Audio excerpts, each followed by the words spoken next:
This is Politics UK. I'm Charlotte Wright.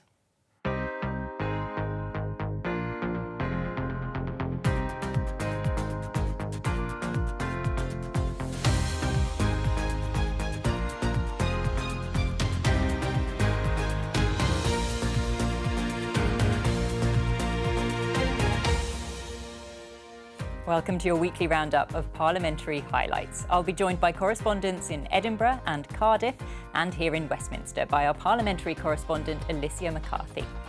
On the programme this week. I look forward to working with the new First Minister, Deputy First Minister, all their colleagues in the Northern Ireland Executive to improve the lives of people from all backgrounds, whether unionist, nationalist or other. It is our chance to restore to the people of Northern Ireland that which they desperately need, but have been without for almost 2 years: a functioning government. The new power-sharing deal for Northern Ireland gets a mostly favourable reception, but at Prime Minister's questions, there are clashes over the cost of living. For every £2 he says he's giving people back, he's taking £10 out of their back pocket in higher tax. And he thinks they should be dancing in the street and thanking him. That's typical Labour economics, because they want to keep the spending but drop the payment plan. The bill that would allow migrants entering the UK illegally to be flown to Rwanda begins its progress through the House of Lords. It treats some of the most vulnerable people in the world, people who are facing persecution, torture and fleeing for their lives, as undesirables. To all those who have their doubts, who say they don't like this direction, who claim the moral high ground, I simply ask, what is your alternative? And Scotland's former First Minister Nicola Sturgeon appears before the UK COVID inquiry in Edinburgh, leading to questions in Parliament. The evidence proves that the former First Minister deliberately made statements she knew to be untrue and deleted key evidence she knew would be requested. I don't believe that the work of the inquiries is being hampered. I believe they are being robust and will get to the truth of the matter.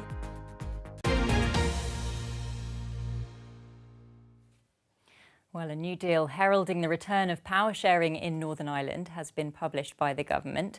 The main unionist party, the DUP, had been boycotting the Northern Ireland Assembly for almost 2 years in protest at trade arrangements after the UK left the EU. Alicia, this is a major development, isn't it? What brought it about?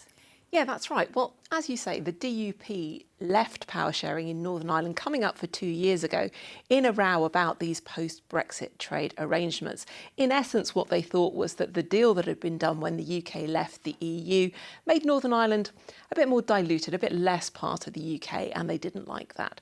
So what's the problem that we're trying to fix? Well, the problem that's trying to be mended is how you keep trade flowing from Northern Ireland to the Republic, because what you don't want is any kind of physical border between the two. So Boris Johnson came along and he set up a thing called the Northern Ireland Protocol, and that essentially set up a border in the Irish Sea. So things going into Northern Ireland were checked as they went into Northern Ireland. Rishi Sunak came along about a year later and he came up with something called the Windsor Framework. Now, this was last year, and that set up 2 channels, a red lane and a green lane. Things going into the green lane, going into Northern Ireland, had fewer checks. Things going into the Republic had more checks and a bit more paperwork. Now, what we've got under this deal is this. It's called Safeguarding the Union. It's a whacking 80-odd pages, and it does something different again. So this is a new agreement, and it says that there will be no routine checks on goods that are going from the rest of Great Britain, so Scotland, Wales and England, into Northern Ireland, if those goods are staying in Northern Ireland. And that seems to be enough for the leader of the DUP, Sir Geoffrey Donaldson, to be able to persuade his party to go back into power sharing. Now, one other quick thing to note here is if that happens over the course of the weekend, it will be the first time that Sinn Féin have had the First Minister in Northern Ireland with a DUP member as the Deputy First Minister. So the Secretary of State came to the Commons to tell MPs what would happen next. This Saturday would mark 2 years without a fully functioning devolved government in Northern Ireland. That's 2 years without locally elected ministers able to take important decisions on Northern Ireland schools, hospitals and the broader economy.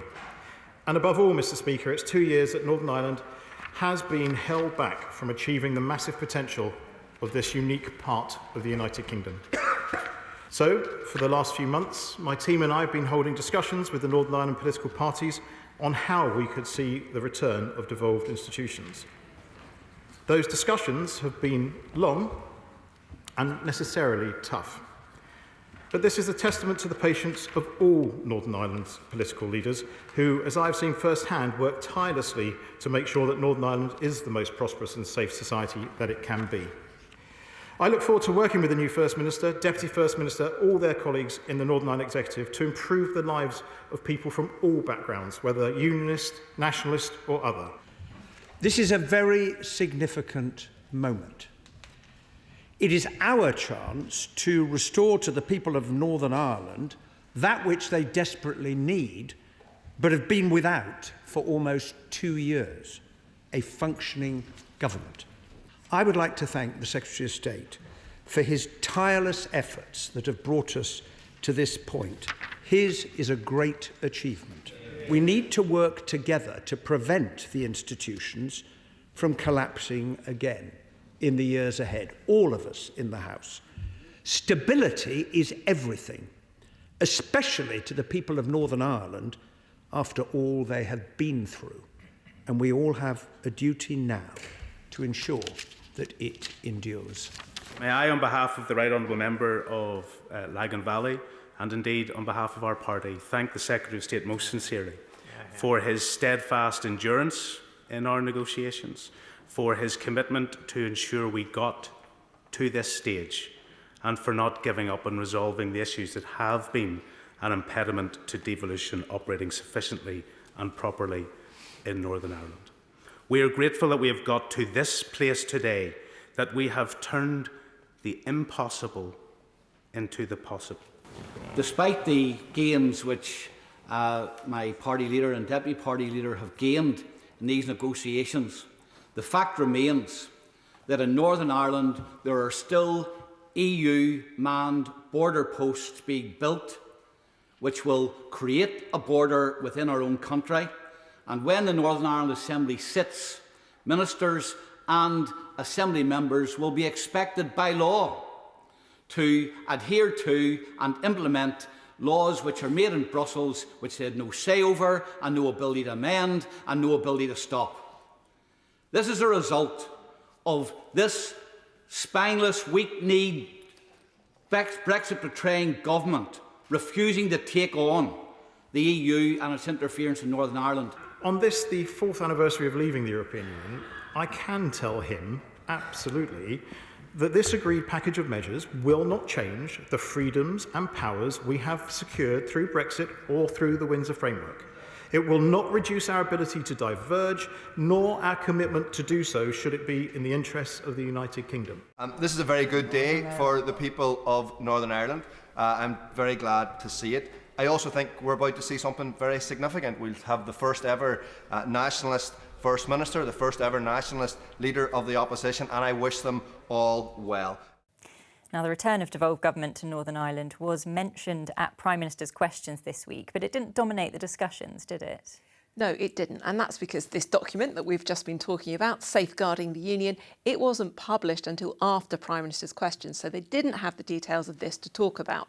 But that didn't mean that Keir Starmer didn't have things to talk about. He was actually attacking the Prime Minister over the cost of living, and particularly about the cost of mortgages. Now, why mortgages? That's because the Mid-Norfolk MP, George Freeman, it was revealed, had quit his job as a science minister because he was saying he was struggling to make ends meet and to pay his mortgage on his ministerial salary of just under £120,000 a year. But Rishi Sunak also had something that he wanted to bait the Labour leader about, and that was bankers' bonuses.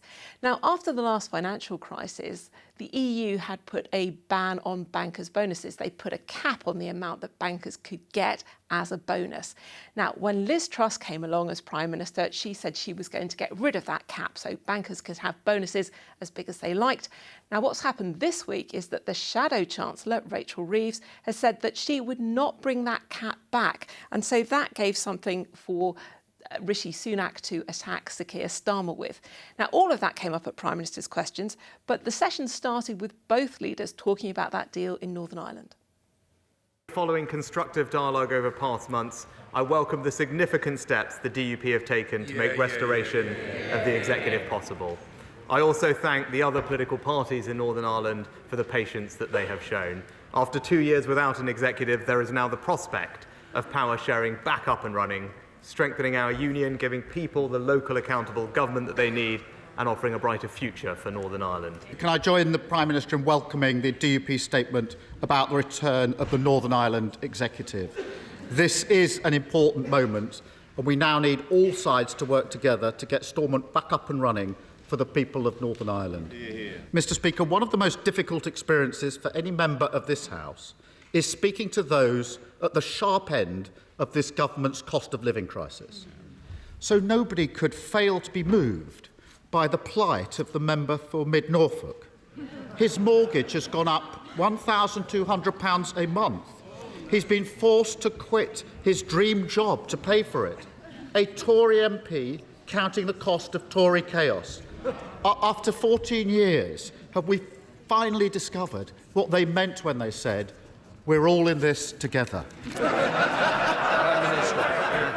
Well, Mr. Speaker, thanks to the mortgage charter that the Chancellor introduced last year, millions of mortgage holders across the country are benefiting from support with their mortgages, because it's important, rather than take the approach that the Honourable Gentleman just did, is actually focus on the practical support in place to help people who do need help. And someone on a typical mortgage is able to now save hundreds of pounds thanks to those reforms. And actually what we have recently seen is mortgage applications now at a multi-month high as a result of confidence returning. For every £2 he says he's giving people back, he's taking £10 out of their back pocket in higher tax. And he thinks they should be dancing in the street and thanking him.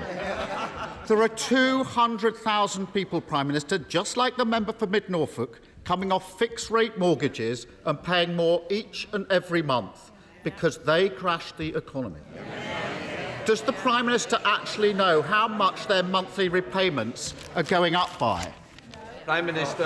As I said, Mr. Speaker, someone on a typical mortgage of about £140,000 with 17 years left is currently paying around £800 as a result of the ability to extend their mortgage term or switch to a 6-month only interest-only mortgage. They will be able to save hundreds of pounds, and that is someone on the average mortgage, Mr. Speaker. But again, Mr. Speaker, he says he cares about the cost of living. The thing that would have the biggest impact on everyone's cost of living is the fact that his ideas to spend £28 billion, which we had just confirmed this morning by a shadow Treasury Minister, I heard, confirmed that they remain committed to them, but he has no plan to pay for this £28 billion, Mr. Speaker. No plan at all. And that's typical Labour economics, because they want to keep the spending but drop the payment plan. And I actually saw at the weekend their former leader, his mentor, was clear that they'll make their sums add up with tax rises on people's assets.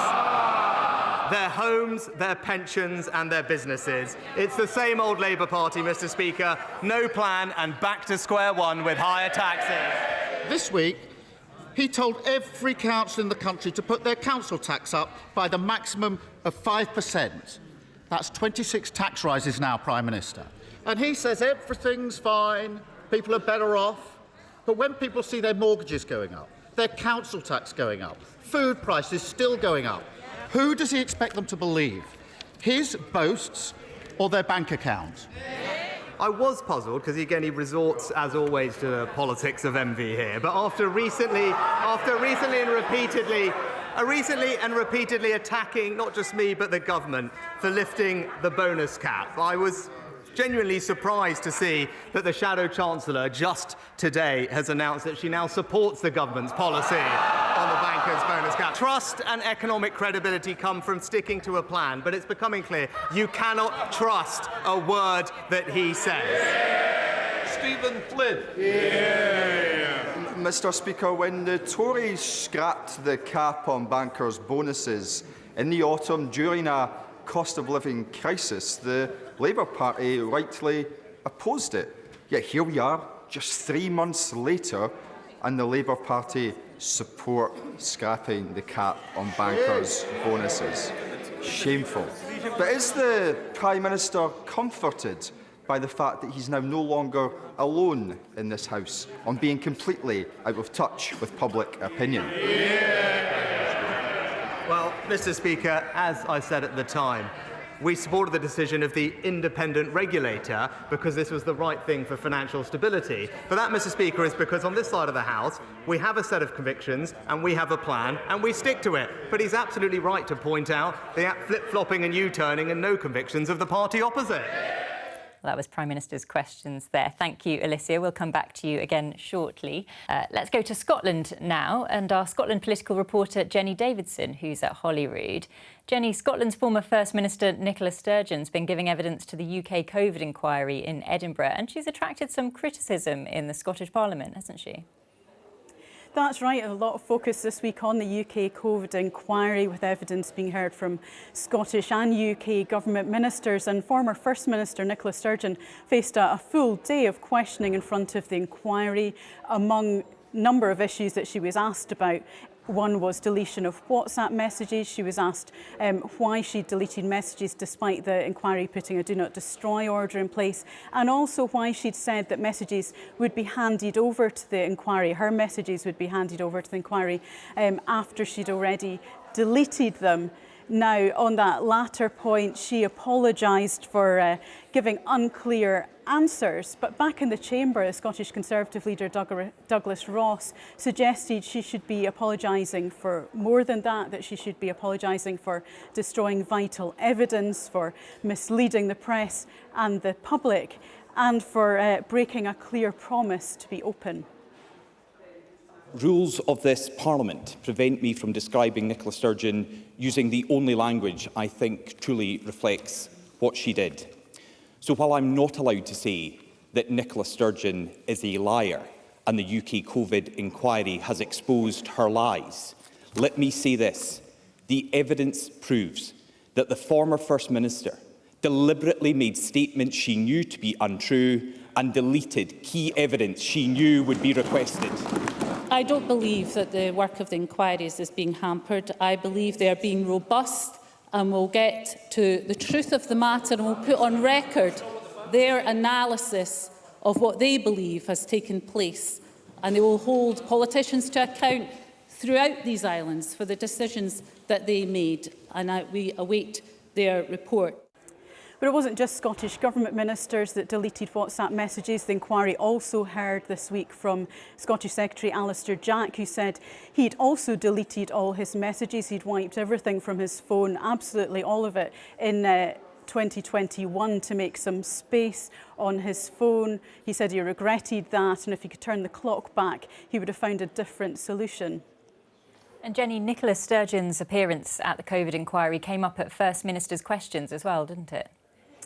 Yes, First Minister's questions, both the Conservatives and Labour, going on aspects of the COVID inquiry in their questioning, and picking up on perhaps another theme of the week, which was a suggestion that came in both Alistair Jack and Michael Gove's evidence that perhaps the Scottish Government had used the pandemic politically to promote the cause of independence, something Nicola Sturgeon very strongly denied. That came up at First Minister's questions. Again, the issue around messages, and Scottish Labour suggesting that perhaps the Scottish Government had now lost the trust of the people that it had. And also on this issue of a review that's been announced by the First Minister into this WhatsApp deletion policy, Scottish Labour's Anna Starr were suggesting perhaps that's not enough. Ministers and officials knowingly deleted evidence for the COVID inquiry, and the answer to this betrayal of the Scottish people, a review into how the Scottish Government records information. In 2020, when we had the salmon inquiry and there were accusations of a cover-up, what did they do?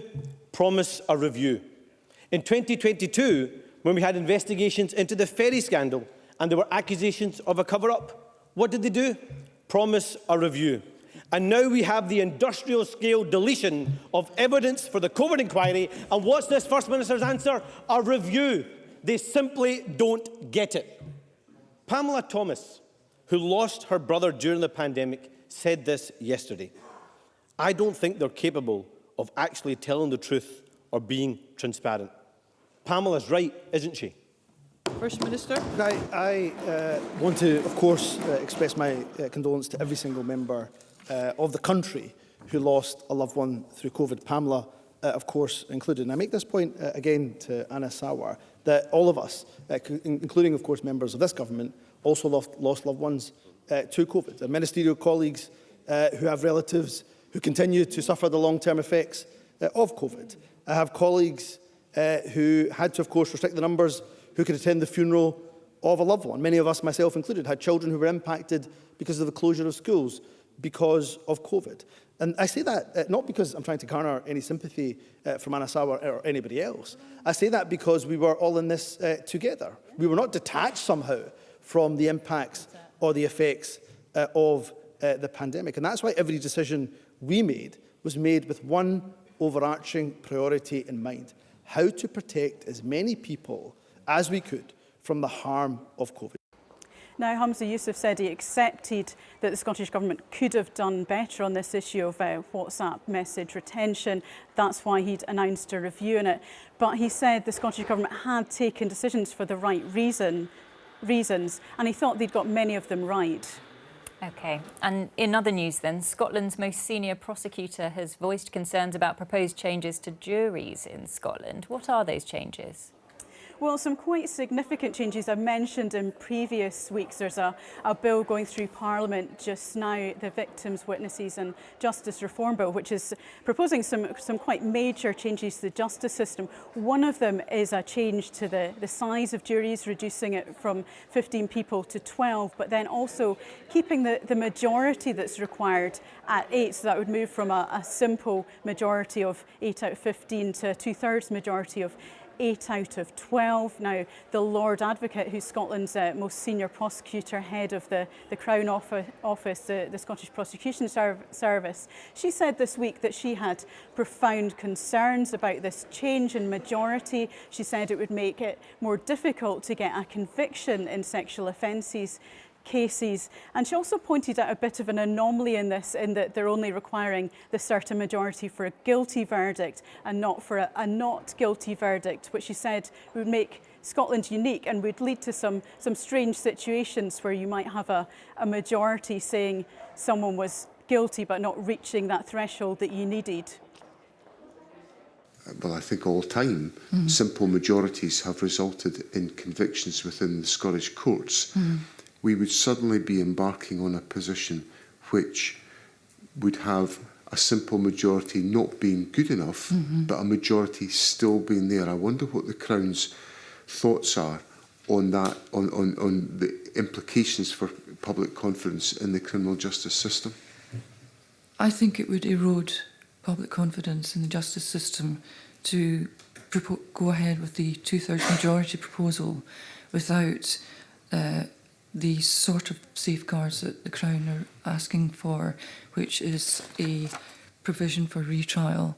And currently, the system that we operate is one of a simple majority, but it's a system where there's 15 jurors and I think it's 53% of the jury's verdict for guilty is required in order to return a guilty verdict. We're going to be increasing the percentage required of that jury for a guilty verdict. We've very profound concerns about what's proposed for the reasons that have been set down in our written submissions and in the evidence previously given. Now, the Lord Advocate was also asked whether this proposal to abolish Scotland's not proven verdict would help with the conviction rate. And she said that actually the single biggest improvement to the justice system around sexual offences cases would be more support for victims. And that's what she became Lord Advocate to see done. OK, thanks for the update, Jenny. That's Jenny Davidson there at Holyrood. Let's go back to Westminster now, back to Alicia McCarthy. The Safety of Rwanda bill passed its first big test in the House of Lords this week on Monday, didn't it? But the bill's not home and dry yet. The peers are expected to make some changes to it. That's right. Regular viewers will remember that last week we had a bit of a chat about the Rwanda Treaty. That's the bit that beefs up asylum processing in Rwanda and says that people who are sent there can't be sent on to other countries where they might be under threat. This week, peers got their teeth into the bill itself, and the bill is the bit that says that judges, ministers, civil servants and anyone else has to treat Rwanda as a safe country where you can send people for asylum purposes. Now, what happened this week is that the Lords had their first big debate on the bill, and this is what's known as second reading. It's where they talk about the big principles of the bill. And generally, they don't vote against bills at this stage, but very unusually, the Liberal Democrats have put down an amendment, a change, to try to kill off the bill, even at this early stage in its passage through the House of Lords. Now, several peers said, no, actually, we shouldn't do that because then the government will just blame us if this law doesn't go through. So we think it should go through at this stage, but we should make some changes to it later on. So opening the debate for the government, Lord Stewart set out what it was that the government was trying to do. The bill is limited solely to the issue of the safety of Rwanda and relocations to that country, and makes it clear that, with the new treaty, Rwanda is a safe country. This bill also makes clear that Parliament is sovereign and that its acts are valid, notwithstanding any interpretation of international law. We are faced with a deeply broken system and layers of bad legislation which have only made things worse. I hope the government rethinks this bill, this plan and this approach to migration, but I fear we will be left without the change we need until we change the government. Yeah.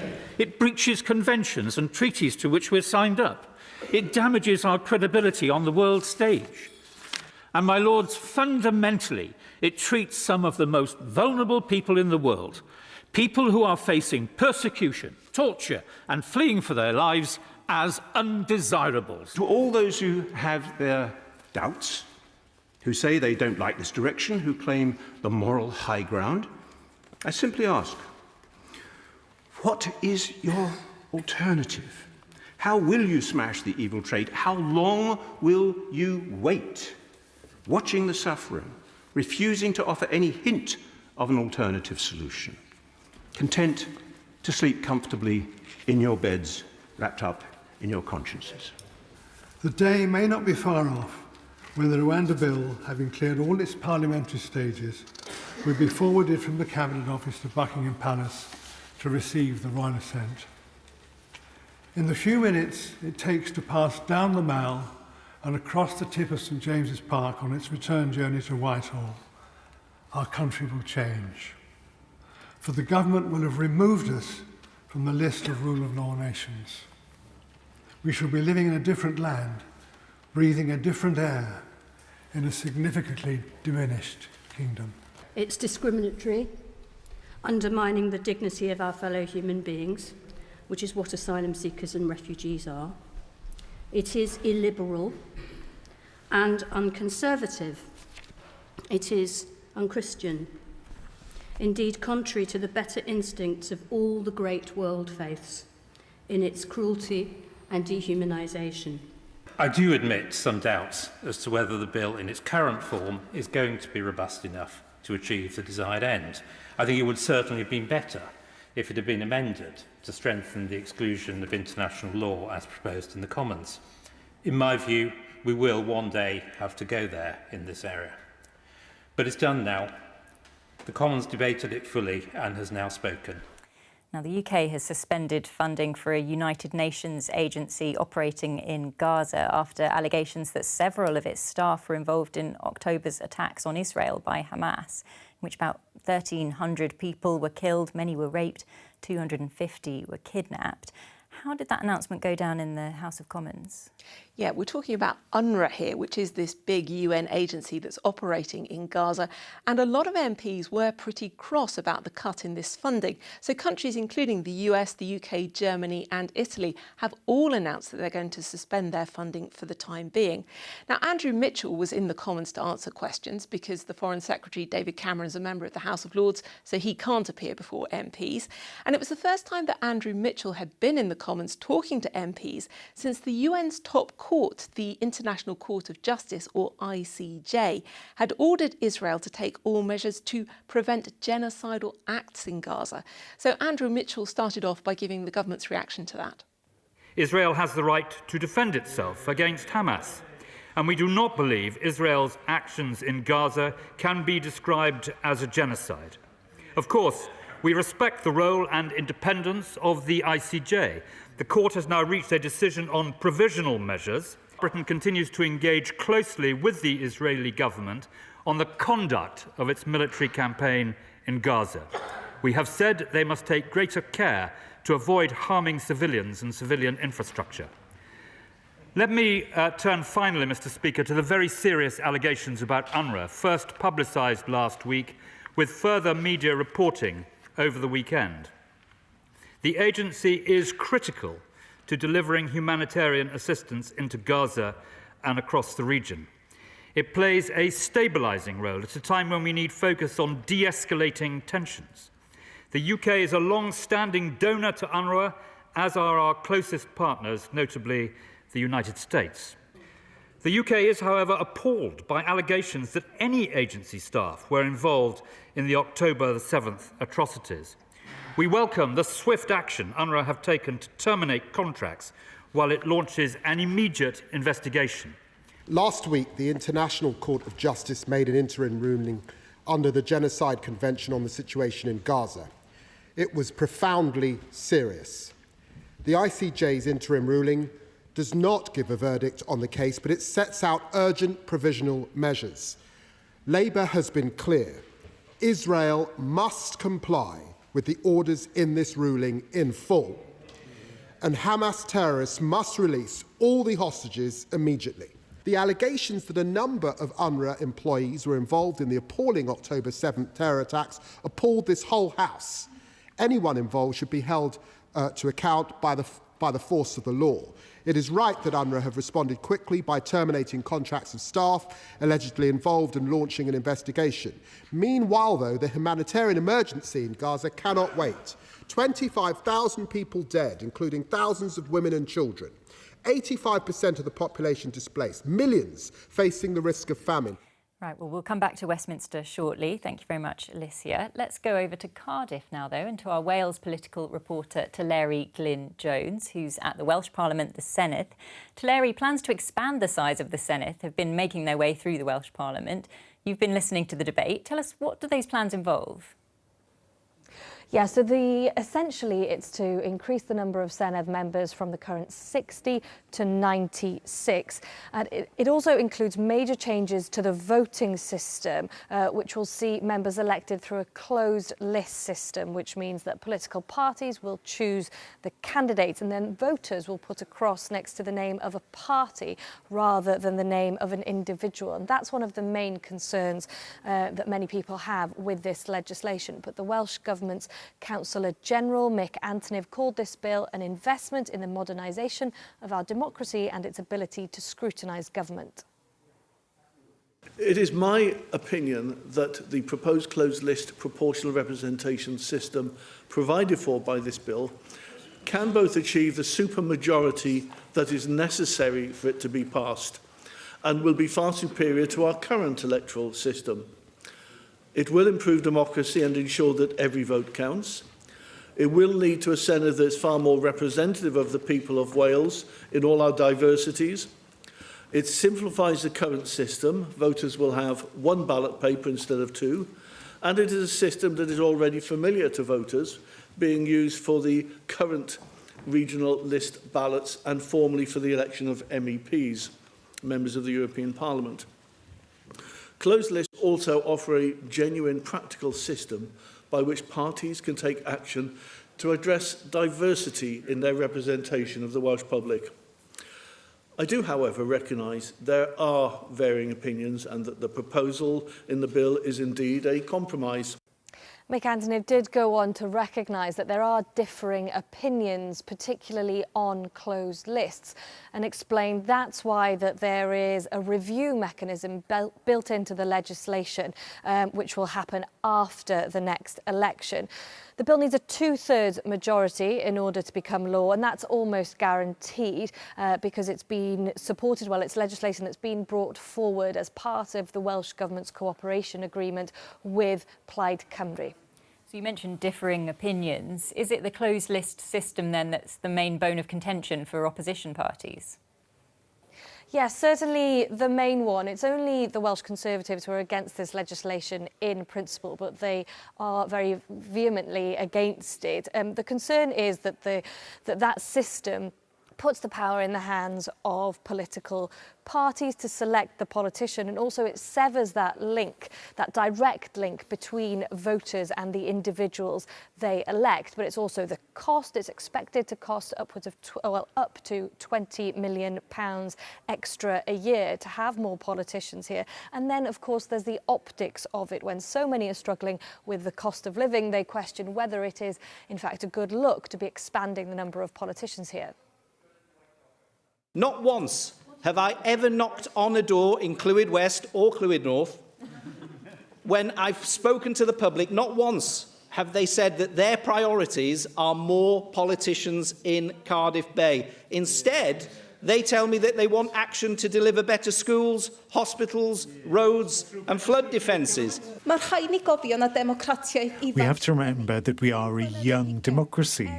It's only 25 years since the first election to this chamber. We are continuing to be a new democracy, but we have to be ready to evolve so that we can achieve what the people of Wales want us to deliver here in this chamber. It really is an opportunity of a generation to change our democracy and to revitalise it. But in its current form, this bill falls far, far short of the requirements of building a healthier, more equitable and inclusive democracy that we seek. Now, the Welsh Conservatives want to see these major changes put in a referendum to the people of Wales, but that's something that's been roundly rejected by the Welsh Government. So the bill has now passed its first hurdle. It's going to go back to the committee to be scrutinised by committees now in its second stage. And the Welsh Government's hope, alongside Plaid Cymru, is that it's in effect by the next Senedd election in 2026. OK, well, we'll keep an eye on that. And as the Six Nations rugby tournament is about to get underway, with Wales playing on Saturday, the Welsh Government have been urged to throw the game a financial lifeline. Why is that? Yes, as we've discussed many times on this programme, the WRU, the Welsh Rugby Union, has had a very difficult time of late with major culture issues, bullying, homophobia, misogyny coming to light, led to a damning report and major changes in the boardroom at the top of the game. There are also financial worries and concerns about the grassroots and the professional sides within the game too, how they're funded. Now, during COVID, the Welsh Government became what they called a lender of last resort to the WRU, giving them an £18 million loan. Earlier in the week, the Chief Executive was in front of a Senedd committee here and asked for 3 years breathing space on the interest payments in order to give them the time to get their new strategy to reform the game in place. Last week, before the Cultural Committee here in the Senedd, the chairman of the WRU highlighted the burden that loan is placing on the finances of the union. £2 million a year is paid in servicing and capital repayments. And other unions across the United Kingdom have a far lower, as I understand it, interest rate on loans that have been made available to them. While we are always prepared and have been prepared to talk to the union about whether the loan can be restructured, whether there are other ways in which we can assist, in the end, this was a commercially determined loan, conditions inherited from the UK coronavirus assistance, and entered into freely by the WRU itself. So the Welsh Government essentially saying they'll look at it, but the WRU did know what it was getting itself into when it signed up to that loan. But this weekend, at least, all the troubles in the boardroom will be put to one side as the focus turns to the pitch as Wales faces Scotland in their first match of the Six Nations tournament. All right, we look forward to watching. Larry Glyn-Jones at Cardiff Bay, thank you so much for bringing us up to date. Let's go back to Westminster now and to our parliamentary correspondent, Alicia McCarthy, who's still with me. Alicia, a Labour MP told the Education Secretary in the House of Commons this week that parents of children with special educational needs in England were at their wits' end. What did she mean by that? Yeah, well, special educational needs is a pretty broad term, and it covers any child with a learning difficulty or a disability that makes it harder for them to learn compared to another child. Now, anybody who has got a child with special educational needs in England will know that it can be quite difficult to get the help that they need. But a Labour MP said her constituent felt that the system was absolutely broken. And across the House, there was concern about access, availability and staff training. But the Secretary of State came to the Commons and she said, look, the government was expanding the system and they did have an improvement plan. There is nothing more important than ensuring everybody in our country, regardless of need, gets the very best education possible. That's why special educational needs and our Special Educational Needs and Alternative Provision Improvement Plan will ensure that all children get the support that they need to reach their potential. Today, many parents of children, including those in my constituency, with children with special educational needs, are at their wits' end. Does the Minister agree with my constituents that the system is broken? Because that's what they feel. I would agree that there has been an absolute increase in special educational needs in the past 5, 6, 7 years, largely because we know more, but also COVID has added some pressure on the system. We've expanded the system and we really do care to make sure that all children with special educational needs, even more than before, get the right help that they need. We have an improvement plan in place. It was published in March 2023 and it really focuses on early identification and improved support all the way through the journey. We're training many more people and we're putting more support in place for your constituents. Ashley Dalton. Thank you, Mr. Speaker. In smaller and rural communities like mine in West Lancashire, populations and services are often very sparsely located, and SEND students are often having to travel upwards of an hour to reach any provision, or are having to go without. What is the government's plan to address that issue? Yes, well, what we've been trying to do is to make sure that we increase the number of places, both within mainstream, but also within special educational needs and alternative provision settings. As I said, we have 108 more special educational needs schools already built and 76 more approved. Dame Priti Patel.